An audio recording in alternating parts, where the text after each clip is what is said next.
નમસ્કાર, હું છું સુરેશ કલ્ચર. ડીએનઆર ન્યૂઝમાં આપનું સ્વાગત છે.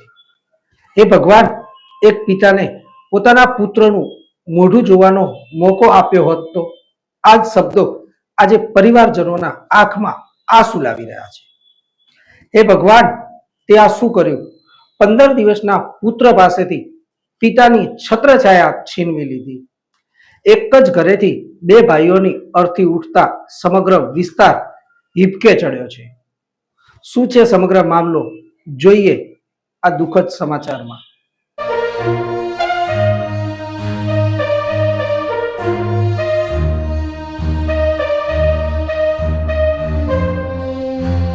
ક્યારેક એવી ઘટનાઓ બનતી હોય છે કે જેને સાંભળીને આંખો ભીની થઈ જાય, શબ્દો ગળામાં અટકી જાય અને મન માત્ર એક જ સવાલ પૂછે, હે ભગવાન, ત્યાં શું કર્યું? બનાસકાંઠાના ધાનેરા શહેરમાંથી પણ એક એવી જ કરુણ ઘટના સામે આવી છે જેણે સમગ્ર વિસ્તારને શોકમાં ગરકાવ કરી દીધો છે. એક જ પરિવારના બે પિતરાઈ ભાઈઓના અકાળે મોતથી માત્ર પરિવાર જ નહીં પરંતુ આખો વિસ્તાર હિબકે ચડ્યો છે. ધાનેરાના સુભાષ રોડ વિસ્તારમાં રહેતા સાગર ઉર્ફ રમેશ પીરાભાઈ દેસાઈ અને જયરામ બિજલભાઈ દેસાઈ બંને પિતરાઈ ભાઈઓ હતા. બંને પરિવારો વર્ષોથી એક જ આંગણામાં સાથે રહેતા હતા. રોજગારી માટે બંને ભાઈઓ વડોદરા જિલ્લાના કરજણ તાલુકામાં મજૂરી કામ કરતા હતા. તારીખ 2 જૂનના રોજ બંને ભાઈઓ કરજણ તાલુકાના રણાપુર ગામ પાસે પસાર થતી નર્મદા નદીમાં નાહવા ગયા. પરિવારજનોને ક્યાં ખબર હતી કે આ સ્નાન તેમની જિંદગીનું છેલ્લું સ્નાન બની જશે. માહિતી મુજબ નદીમાં નાહવા દરમિયાન એક ભાઈનો પગ લપસ્યો અને તે ઊંડા પાણીમાં ગરકાવ થવા લાગ્યો. પોતાના ભાઈને બચાવવા બીજો ભાઈ તરત જ પાણીમાં કૂદી પડ્યો, પરંતુ કુદરતને કંઈક બીજું જ મંજૂર હતું. એકબીજાનો જીવ બચાવવાના પ્રયાસમાં બંને ભાઈઓ નદીના પાણીમાં ડૂબી ગયા. ઘટનાની જાણ થતાં જ ગામના સરપંચ, ફાયર વિભાગની ટીમ તેમજ વલણ પોલીસ સ્ટેશનના પીઆઈ પીટી ચૌધરી અને તેમની ટીમ તાત્કાલિક ઘટના સ્થળે પહોંચી હતી. બચાવ અને શોધખોળની કામગીરી યુદ્ધના ધોરણે શરૂ કરાઈ. મોડી સાંજ સુધીની ભારે જહેમત બાદ જયરામ દેસાઈનો મૃતદેહ મળી આવ્યો. જોકે સાગર ઉર્ફ રમેશ દેસાઈનો કોઈ જ પતો નહોતો. પરિવારજનોની આશા અને નિરાશા વચ્ચે આખી રાત રાહ જોયા રહ્યા. વહીવટી તંત્ર, ફાયર ટીમ અને સ્થાનિક લોકો સતત શોધખોળમાં જોડાયેલા રહ્યા. આખરે લગભગ 16 કલાકની સતત મહેનત બાદ રમેશ દેસાઈનો મૃતદેહ પણ નદીમાંથી બહાર કાઢવામાં આવ્યો. બંને મૃતદેહોનું પોસ્ટમોર્ટમ પૂર્ણ થયા બાદ પરિવારજનોને સોંપવામાં આવ્યા. પરંતુ સૌથી કરુણ દ્રશ્યો તો ત્યારે સર્જાયું જ્યારે એક જ આંગણેથી બે યુવાન ભાઈઓની અર્થી એક સાથે નીકળી.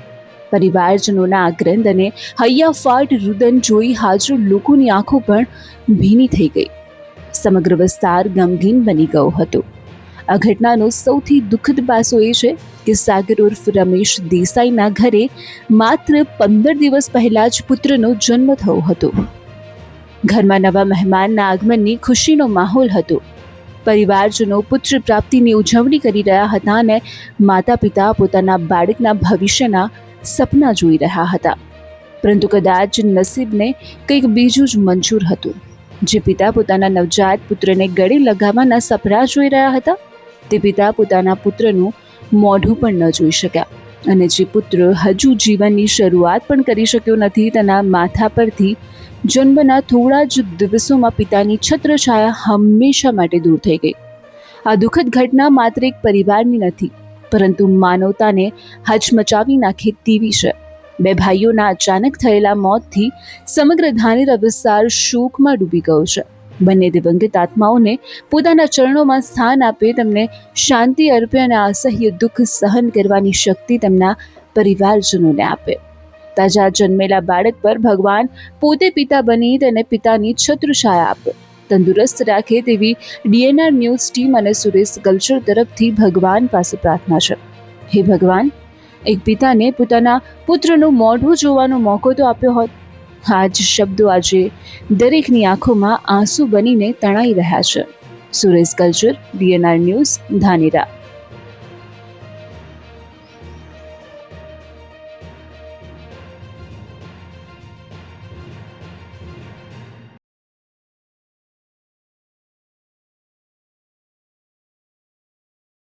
આ દુઃખદ ઘટના માત્ર એક જ પરિવારની નથી, પરંતુ માનવતાને હચમચાવી નાખે તેવી છે. બે પિતરાઈ ભાઈઓના અચાનક થયેલા મોતથી સમગ્ર ધાનેરા શહેરમાં શોકનો ભારે માહોલ જોવા મળી રહ્યો છે. ભગવાન બંને આત્માઓને પોતાના ચરણોમાં સ્થાન આપે, તેમજ પરિવારજનોને આ અસહ્ય દુઃખ સહન કરવાની શક્તિ આપે, તેમજ તાજા જન્મેલા બાળકને ભગવાન પોતે પિતા બની પિતાની છત્રછાયા આપે અને તંદુરસ્ત રાખે તેવી ભગવાન પાસે પ્રાર્થના.